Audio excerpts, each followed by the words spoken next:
तो फिर उस तरीके से जहाँ कोविड ज़्यादा हो केवल वही स्कूल बंद हो।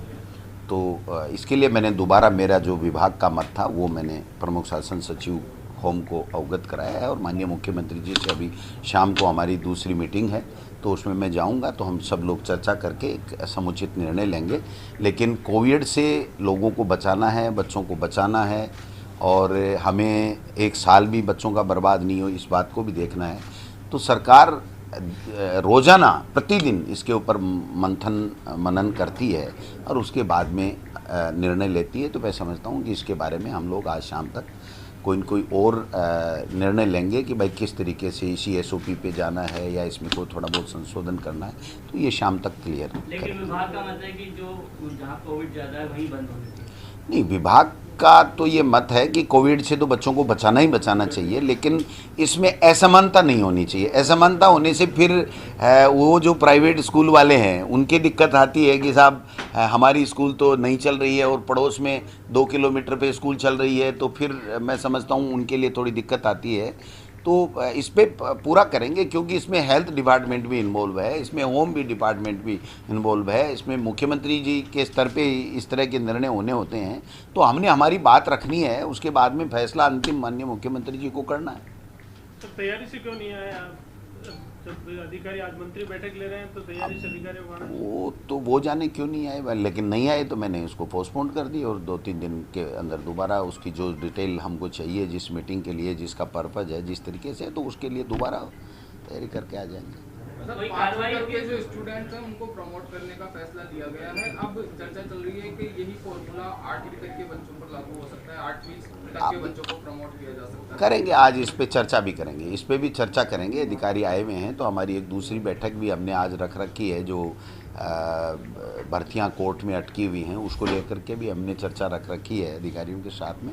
तो इसके ऊपर भी हमारे डायरेक्टर वगैरह आए हुए हैं, तो उस पर भी चर्चा करेंगे कि क्या इसमें कोई ऐसी दिक्कत नहीं आ जाए, क्योंकि एक तरफ हम 6 से 9 बंद कर रहे हैं, एक तरफ हम 8वीं कराएंगे, तो दोनों विरोधाभासी बातें हो गई। तो इसको क्लियर करेंगे हम, और पहले विभागीय स्तर के ऊपर हम हमारी तैयारी करेंगे और फिर माननीय मुख्यमंत्री जी के सामने सारी बात रख कर फिर अंतिम निर्णय मुख्यमंत्री जी का। एक जो है शहरी संकुल प्रभारियों को कुछ अधिकार दिए गए हैं हाल ही में, उसको लेकर एक रूमर चल रहा है कि प्राथमिक शिक्षा को माध्यमिक शिक्षा में मर्ज करने की कहीं ना कहीं कवायद चल रही है। नहीं, कोई इस तरह की कोई बात नहीं है, कोई बात नहीं है। आप देख सकते हो प्रारंभिक शिक्षा और माध्यमिक शिक्षा में जो आपका रमसा और समसा था उसको तो एक कर ही दिया गया है। तो ये तो केंद्रीय प्रवर्तित जो योजनाएं हैं और जिस तरीके से उसकी फंडिंग होती है उसमें तो एक ही है वो। बाकी ऐसा कोई अभी इस तरह का कोई विचार नहीं है कहीं भी। सर, शिक्षा संकुल में लगे हुए कर्मचारी और टीचर्स का मेडिकल बिल का मामला काफी लंबे समय से अटका हुआ है। अधिकारी ये कहते हैं कि फंड नहीं है, वो क्लियर नहीं हो पा रहे। कम से कम मेरी नॉलेज में ऐसा नहीं है, मेरे संज्ञान में आप आज लाए हो, मैं आज इसको दिखवा लेता हूँ कि भाई क्या मामला है। गार्गी पुरस्कार मेडिकल का बिल तो मिलना ही चाहिए कर्मचारी को, मेडिकल तो अति आवश्यक उसमें इमरजेंसी में आता है। एक सर स्कूलों ने, प्राइवेट स्कूलों ने लगभग ऑनलाइन क्लास पूर्ण रूप से बंद ही कर दी जब से ऑफलाइन शुरू हुई। अब 1 से 5 वाले बच्चों को तो प्रमोट कर रही है सरकार। अब कोरोना भी बढ़ रहा है, तो क्या सरकार प्राइवेट स्कूलों को ये भी निर्देश? देखिए, सीबीएसई बोर्ड के अलग रूल होते हैं। सीबीएसई बोर्ड अपनी निर्देश जारी करता है और माध्यमिक शिक्षा बोर्ड अपने निर्देश जारी करता है। तो मैं तो स्टेट गवर्नमेंट की तरफ से, जो माध्यमिक शिक्षा बोर्ड की तरफ से है, उसमें ऐसी कोई बात नहीं है। बाकी सीबीएसई वाले तो वो जाने। हमारी तो सरकारी स्कूलों में तो देखो ऑनलाइन की व्यवस्था ही बहुत कम है, तो हम तो ऑनलाइन की बात ही नहीं कर रहे। वीडियो और वो जाके वो चल रही है। तो अब इसको दिखवा लेंगे, दोबारा से दिखवा लेंगे, देख लेते हैं क्या है। बाकी सीबीएसई का कोई निर्देश होगा तो वो एक अलग बात है। गार्गी पुरस्कार की जो राशि है वैसा वो नहीं, जो बजट है वो नहीं मिलने की भी बात आ रही है। किसने कहा नहीं मिल रहा है? हमने तो आरटीजीएस किया है पिछली दफा भी, अब भी जब गार्गी पुरस्कार होगा तो देंगे। पर्याप्त बजट है, 1 पैसे की कमी नहीं है। आपकी मर्जी है, जब बता देना।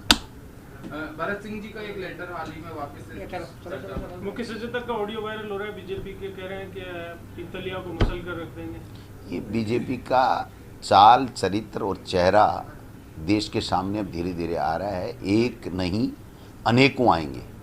और जिस भाषा का प्रयोग मैं समझता हूँ, अगर ये वो वीडियो ऑडियो सही है तो इससे बड़ा दुर्भाग्यपूर्ण, इससे बड़ा निंदनीय कोई बयान हो नहीं सकता कि हम मसल के रख देंगे। इससे ज़्यादा कोई गिरावट राजनीति में न कभी आई, न आने की गुंजाइश है।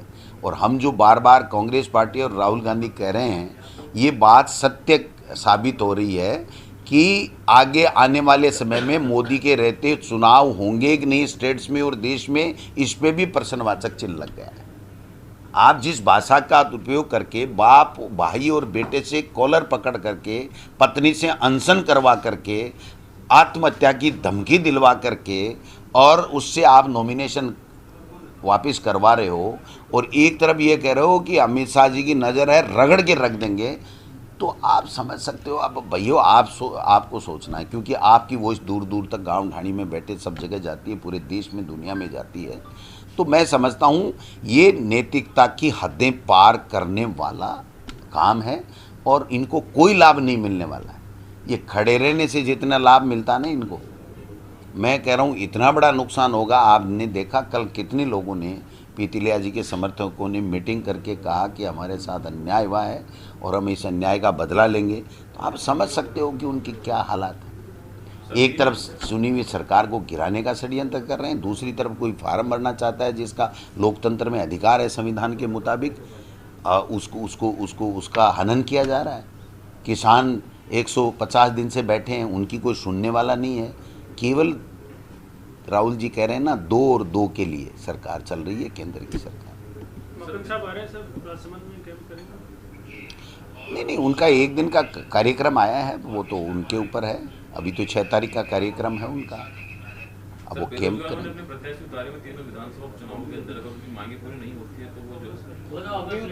वापिस हो गया वो। कांग्रेस में भी जो है भरत सिंह जी ने मुख्यमंत्री जी को लेटर लिखा है और मेरे को कोई लेटर नहीं लिखा। मेरे से संबंधित बात करो, एजुकेशन की करो, पार्टी की करो, नहीं राजनीति की होगी, लेकिन मेरे पास कोई चिट्ठी नहीं है इस तरह की। सर एक कल सुजानगढ़ गए सर, किस तरह की तैयारी है तीनों उपचुनावों की? लोगों में उत्साह है, कांग्रेस पार्टी की सरकार से वो खुश हैं, अच्छे काम से खुश हैं, मास्टर भंवरलाल जी के 40 साल की सेवा से वो खुश हैं और मन बना लिया उन्होंने कि इस भाजपा जैसी निकम्मी पार्टी को वोट नहीं देंगे, क्योंकि जिस प्रकार से किसानों के साथ में इसने अन्याय और अत्याचार किया है और जिस प्रकार से भय, भूख और भ्रष्टाचार का वातावरण केंद्र की सरकार की वजह से बन रखा है, इससे लोग परेशान हैं और बहुत भारी मतों के साथ में मैं तो ये कहता हूँ कि मास्टर भंवरलाल जी 39,000 से जीते थे, वो रिकॉर्ड भी टूट सकता है। सर 2016 की जो एसएलपी लगी सुप्रीम कोर्ट में, उसको वापस लेने के लिए राज्य सरकार की क्या? आज ही चर्चा करेंगे उसमें, जो भी कोर्ट में पेंडिंग है उन पर सब पे आज चर्चा करें। सर एक कंप्यूटर शिक्षकों का केडर का मामला था, वो लंबे समय से पेंडिंग चल रहा है, पिछले साल पूरा होने वाला था वो। ये फाइनेंस है भाई, फाइनेंस में वो पत्रावली थी प्रक्रियाधीन, लेकिन मैं समझता हूँ कि 1-2 दिन में आपको खुशखबरी मिलेगी। और सर तबादलों वाली प्रोसेस भी पिछले साल कंप्लीट होने वाली थी, पॉलिसी वाली अभी तक नहीं। ट्रांसफर पॉलिसी पॉलिसी की बात हुई थी, वो हमने तैयारी कर ली है और हमने सीएम साहब को भिजवाने में ही हैं हम, जिससे आगे कैबिनेट में रख के इसके ऊपर विचार किया। सर एक सरकारी स्कूलों के विकास के लिए भामाशाहों का पहली बार 1.40 करोड़ का बजट शिक्षा विभाग को अभी तक प्राप्त हुआ है। शायद मेरे हिसाब से ये पहली बार है कि इतनी संख्या में सरकारी स्कूलों के प्रति बजट एक साथ आया है। देखिए, विश्वास होना चाहिए। अगर कोई पैसे देता है, कोई भामाशाह पैसे देता है, तो उसको विश्वास होना चाहिए कि मैं किसको पैसा दे रहा हूँ वो पात्र है कि नहीं और मेरे पैसे का सदुपयोग होगा कि नहीं। ये दान के लिए पहली बात आती है। तो पात्र मानते हैं वो कि कांग्रेस की सरकार है, अच्छे तरीके से इसको सदुपयोग करेगी और इसका सदुपयोग भी हो रहा है।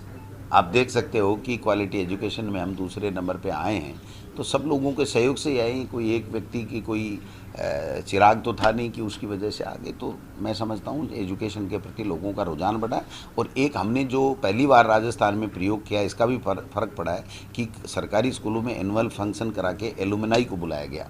तो जो एलुमनाई आ रहे हैं वो पैसे दे रहे हैं। वो कह रहे हैं यार हम जहाँ पहली 10वीं 5वीं पढ़े और आज हम करोड़पति अरबपति बन गए, तो मैं समझता हूँ कि उनकी भावनाएं जो है उसको हमने इनकेश किया और वो संपन्न भी हैं और उनको लग भी रहा है। जब स्कूल में आते हैं, बच्चों को देखते हैं, वहाँ के वातावरण को देखते हैं, तो वो निश्चित रूप से प्रभावित होते हैं। सर, स्कूल शिक्षा परिषद की ओर से इस महीने में सभी स्कूलों का निरीक्षण किया जाएगा प्रदेश भर की, तो क्या इसमें अधिकारियों को भी लगाया जाएगा? क्यों नहीं IAS लगाएंगे? और RS अधिकारियों की बात। सारे लगेंगे, सारे लगेंगे, सबको जाना पड़ेगा और मैं खुद भी जाऊंगा। हम क्यों नहीं जाएं? हमारे स्कूलों में जाएं, देखें, उनके समस्याओं का समाधान करें। कोई कमी है तो उसको हम लोग देखेंगे, बिल्कुल करना चाहिए। ये बात तो हमारे सबके लिए लागू होती है, क्योंकि एजुकेशन हमारी बुनियादी आवश्यकता है। अगर उस पर हम ज़्यादा जोर दे देंगे तो हम अच्छे क्वालिटी के बच्चे पैदा कर पाएंगे, तो हमारे देश को नाम रोशन होगा। Thank you. ठीक है सर।